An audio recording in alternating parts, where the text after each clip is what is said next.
ಕಥೆಗಳೆಂದರೆ ಎಲ್ಲರಿಗೂ ಬಲು ಇಷ್ಟ. ಅದರಲ್ಲೂ ಮಕ್ಕಳಿಗಂತೂ ಬೇಕೇ ಬೇಕು. ನಮ್ಮ ಹಿರಿಯರು ಕಥೆಗಳನ್ನು ಕಟ್ಟಿ ಮಕ್ಕಳಲ್ಲಿ ಒಳ್ಳೆಯ ಸಂಸ್ಕಾರವನ್ನು ಬೆಳೆಸುತ್ತಿದ್ದರು. ಇಂದು ಹಸಿವಿನಿಂದ ಲಕ್ಷಾಂತರ ಜನ ಸಾಯುತ್ತಿದ್ದಾರೆ. ಇನ್ನೊಂದೆಡೆ ಅನ್ನವನ್ನು ಚೆಲ್ಲಿ ಶ್ರೀಮಂತಿಕೆಯಿಂದ ಮೆರೆಯುವ ಜನರೂ ಇದ್ದಾರೆ. ಅನ್ನದಾನದ ಮಹತ್ವವನ್ನು ಅರಿತು ಹಸಿದವರಿಗೆ ತನ್ನಲ್ಲಿರುವ ಅನ್ನವನ್ನು ನೀಡಬೇಕು. ಅನ್ನದಾನಕ್ಕಿಂತ ಶ್ರೇಷ್ಠವಾದ ದಾನ ಮತ್ತೊಂದಿಲ್ಲ. ಈ ರೀತಿಯ ಮನೋಭಾವವನ್ನು ಎಲ್ಲರೂ ಬೆಳೆಸಿಕೊಳ್ಳಬೇಕು. ಅನ್ನದಾನದ ಮಹತ್ವವನ್ನು ಈ ಮೂಲಕ ತಿಳಿಯೋಣ. ಒಂದೂರಲ್ಲಿ ತಾಯಿ ಮಗ ಇದ್ದರು. ತಾಯಿ ಅವರಿವರ ಮನೆಯ ಕಸ ಮುಸುರೆ ತೊಳೆದು ತಂದುದರಲ್ಲಿ ಮನೆಗೆ ಬಂದವರಿಗೆ ದಾನ ಮಾಡಿ ಉಳಿದುದನ್ನು ಇಬ್ಬರು ತಿನ್ನುತ್ತಿದ್ದರು. ಒಂದೊಂದು ದಿನ ಬಹಳ ಮಂದಿ ಭಿಕ್ಷೆಗೆ ಬಂದರೆ ಮಗನಿಗಷ್ಟು ಇಟ್ಟು ತನ್ನ ಪಾಲಿನ ಅನ್ನವನ್ನೂ ದಾನ ಮಾಡುತ್ತಿದ್ದಳು. ಮಗ ಹೀಗೆ ಬೆಳೆದು ದೊಡ್ಡವನಾದ, ವಯಸ್ಸಿಗೆ ಬಂದ. ತಾಯಿ ಬರೀ ಅನ್ನದಾನವೊಂದನ್ನು ಬಿಟ್ಟಿದ್ದರೆ ಅವರು ದೊಡ್ಡ ಶ್ರೀಮಂತರಾಗಬೇಕಿತ್ತು. ಆಗಲಿಲ್ಲ. ತಾಯಿ ಹೀಗೇಕೆ ಮಾಡುತ್ತಿರಬಹುದೆಂದು ಮಗನಿಗೆ ಯೋಚನೆ ಆಯಿತು. ಬನ್ನಿ ಒಂದು ಕಿರು ನಾಟಕದ ಮೂಲಕ ನೋಡೋಣ.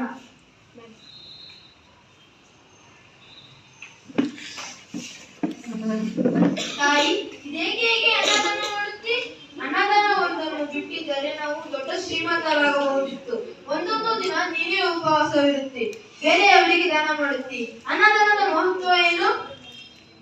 ಮಗು, ದಾನದಲ್ಲಿ ಅನ್ನದಾನವೇ ಹೆಚ್ಚಿನದು. ಬಡತನ ಶ್ರೀಮಂತಿಗೆ ಕೊನೆತನಕ ಇರುವುದಿಲ್ಲ, ಆದರೆ ಅನ್ನದಾನದ ಪುಣ್ಯ ಕೊನೆತನಕ ಇರುವಂತದ್ದು. ಅದೇನು ಆ ಪುಣ್ಯ? ಅದನ್ನು ಹೇಳುವುದು ನಮ್ಮಂತ ನರಮನುಷ್ಯರಿಂದ ಹೇಗಾದೀತು? ಅದು ಶಿವನಿಗೆ ಗೊತ್ತು. ನೀನು ಹೋಗಿ ಅವನನ್ನೇ ಕೇಳು.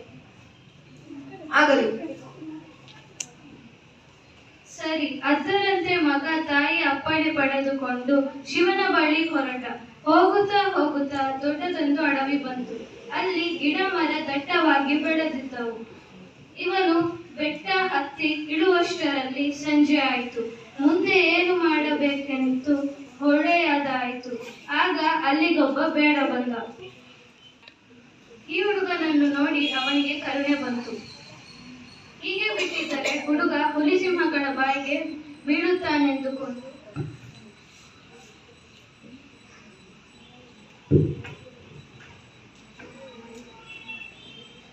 ಹೇ ಹುಡುಗ, ಸಂಜೆ ಸಮಯದಲ್ಲಿ ಹೀಗೆ ಕಾಡಿನಲ್ಲಿ ಅಡ್ಡಾಡಿದರೆ ಏನು ಬದಿಯಾದಿತ್ತು? ಇದು ಹುಲಿ ಸಿಂಹಗಳಿರುವ ಸ್ಥಳ. ಇಂದು ರಾತ್ರಿ ನಮ್ಮ ಗುಡಿಸಲಿದ್ದು ನಾಳೆ ಬೆಳಗ್ಗೆ ಹೋದಿಯಂತೆ ಬಾ. ಹುಡುಗನಿಗೆ ಅಷ್ಟೇ ಬೇಕಾಗಿತ್ತು. ಬೇಡನೊಂದಿಗೆ ಹೋದ. ಗುಡಿಸಲಿಗೆ ಹೋಗಿ ಬೇಡ ಹೆಂಡತಿಗೆ ಹೇಳಿದ. ಈತ ಕಾಡಿನಲ್ಲಿ ಅಲೆದಾಡುತ್ತಿದ್ದ. ನಾನೇ ಕರೆದು ತಂದೆ. ಇವನಿಗೆ ಹಣ್ಣು ಹಾಲು ಕೊಡು. ಅದೆಲ್ಲ ನನ್ನಿಂದ ಆಗದು. ಬೇಕಿದ್ದರೆ ನಿನ್ನ ಪಾಲಿನ ಹಣ್ಣು ಹಾಲು ಕೊಡು, ಇಲ್ಲದಿದ್ದರೆ ಬಿಡು. ಸರಿ. ಬೇಡ ತನ್ನ ಪಾಲಿನ ಹಣ್ಣು ಹಾಲು ಕೊಟ್ಟ.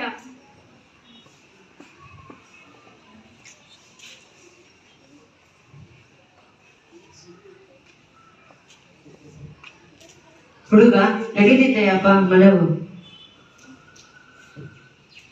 ಅಂದು ಕರುಣೆಯಿಂದ ಹುಡುಗನನ್ನು ಉಪಚರಿಸಿದ. ಹಾಸಿಗೆ ಹಾಸಿ ಮಲಗಿಸಿದ. ತನಗೆ ಮಲಗಲು ಸ್ಥಳ ಇದ್ದದಿರುವಂತ ಬಾಗಿಲ ಹೊರಗೆ ಕಾಲು ಚಾಚಿ ಒಳಗೆ ತಲೆ ಇಟ್ಟು ಬಾಗಿಲ ತೆರೆದೇ ಮಲಗಿದ. ಆದರೆ ರಾತ್ರಿ ಹುಲಿ ಬಂತು.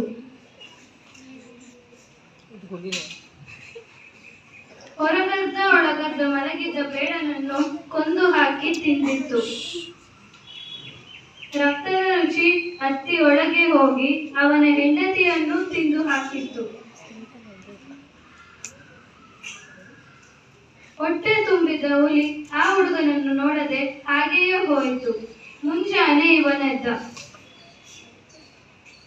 ನೋಡಿದ್ದರೆ ಇಬ್ಬರ ಎಲುಬುಗಳನ್ನು ಬಿಟ್ಟು ಬೇರೆ ಏನೂ ಇರಲಿಲ್ಲ.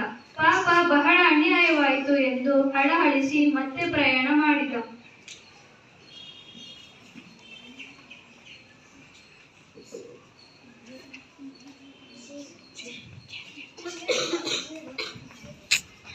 ಒಬ್ಬ ರಾಜ ತಲೆ ಮೇಲೆ ಕೈ ಹೊತ್ತಿತ್ತು ಕೂತಿದ್ದ. ಇವನನ್ನು ನೋಡಿ, ಹುಡುಗ, ಎಲ್ಲಿ ಹೊರಟಿರುವೆ? ಒಂದು ಪ್ರಶ್ನೆ ಇದೆ, ಅದನ್ನು ಕೇಳಲು ಶಿವನ ಬಳಿ ಹೊರಟಿರುವೆ. ಹಾಗಿದ್ದರೆ ನನ್ನದೊಂದು ಪ್ರಶ್ನೆ ಇದೆ, ಕೇಳಿಕೊಂಡು ಬರ್ತೀಯಾ? ಏನದು? ಕೋಟಿ ಹಣ ಖರ್ಚು ಮಾಡಿದರು ತಟ್ಟಂತ ಒಂದು ಹನಿ ನೀರಿಲ್ಲ, ಯಾಕೆ ಎಂದು ಕೇಳಿಕೊಂಡು ಬರ್ತೀಯಾ? ಆಗಲಿ.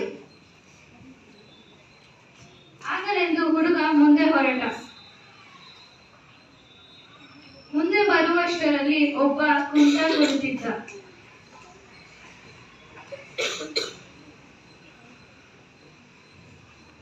ತಮ್ಮ, ನನ್ನ ಕುಂಟತನಕ್ಕೆ ಏನು ಕಾರಣವೆಂದು ಕೇಳಿಕೊಂಡು ಬರುತ್ತೀಯಾ? ಆಗಲಿ.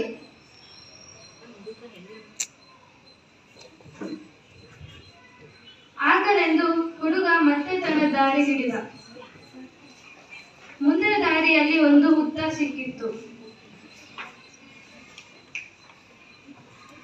ಅದರಲ್ಲಿ ಅರ್ಧ ಹೊರಗೂ ಅರ್ಧ ಒಳಗೂ ಸಿಲುಕಿಕೊಂಡು ಹಿಂದಕ್ಕೂ ಮುಂದಕ್ಕೂ ಚಲಿಸಲಾರದೆ ಒಂದು ಸರ್ಪವಿತ್ತು. ಅದಕ್ಕೂ ತನ್ನ ಪ್ರಯಾಣದ ಉದ್ದೇಶ ಹೇಳಿದ. ಅದು, ಹುಡುಗ, ನಾನು ಸಿಕ್ಕಿ ಈ ಸ್ಥಿತಿಗೆ ಏನು ಕಾರಣ ಕೇಳಿಕೊಂಡು ಬರುತ್ತೀಯಾ? ಆಗಲಿ. ಹುಡುಗ ಆಗಲೆಂದು ಹೇಳಿ ಮುಂದಕ್ಕೆ ಹೊರಟ. ಹೋದ ಸೀದಾ ಕೈಲಾಸ ಪರ್ವತಕ್ಕೆ ಹೋದ. ಅಲ್ಲಿ ಶಿವಪಾರ್ವತಿಯರು ಕುಳಿತಿದ್ದರು. ಹೋಗಿ ನಮಸ್ಕರಿಸಿದ. ಶಂಭೋ, ಅನ್ನದಾನದ ಪುಣ್ಯ ಏನು? ನೋಡು ಮಗು, ನೇಪಾಳ ದೇಶದ ರಾಜನ ಹೆಂಡತಿ ಗರ್ಭವತಿಯಾಗಿದ್ದಾಳೆ. ನೀನು ಹೋಗಿ ನಾನು ಕೊಟ್ಟ ಪ್ರಸಾದವನ್ನು ಕೊಡು, ಪಡೆಯುತ್ತಾಳೆ. ಹಾಗೆ ಹುಟ್ಟಿದ ಆ ಕೂಸನ್ನು ಕೇಳಿದರೆ ಅದು ನಿನಗೆ ಅನ್ನದಾನದ ಪುಣ್ಯ ಏನೆಂದು ಹೇಳುತ್ತದೆ. ಹಾಗೆಯೇ ರಾಜನ ಕೆರೆಯಲ್ಲಿ ಏಕೆ ನೀರು ಬರಲಾರದ ಕಾರಣ? ರಾಜನಿಗೆ ಒಬ್ಬಳು ಬೆಳೆದ ಮಗಳಿದ್ದಾಳೆ. ಅವಳನ್ನು ಒಬ್ಬ ಯೋಗ್ಯ ವರನಿಗೆ ಕೊಟ್ಟು ಮದುವೆ ಮಾಡಿದರೆ ಕೆರೆಯಲ್ಲಿ ನೀರು ತುಂಬುತ್ತದೆ. ಕುಂಟಾಕಾಲು ಏಕೆ ಹೋಗಿತು? ತನಗೆ ತಿಳಿದ ಈ ವಿದ್ಯೆಗಳನ್ನೆಲ್ಲ ಒಬ್ಬ ಯೋಗ್ಯನಿಗೆ ದಾನ ಮಾಡಿದರೆ ಹೋದ ಕಾಲು ಬರುತ್ತದೆ.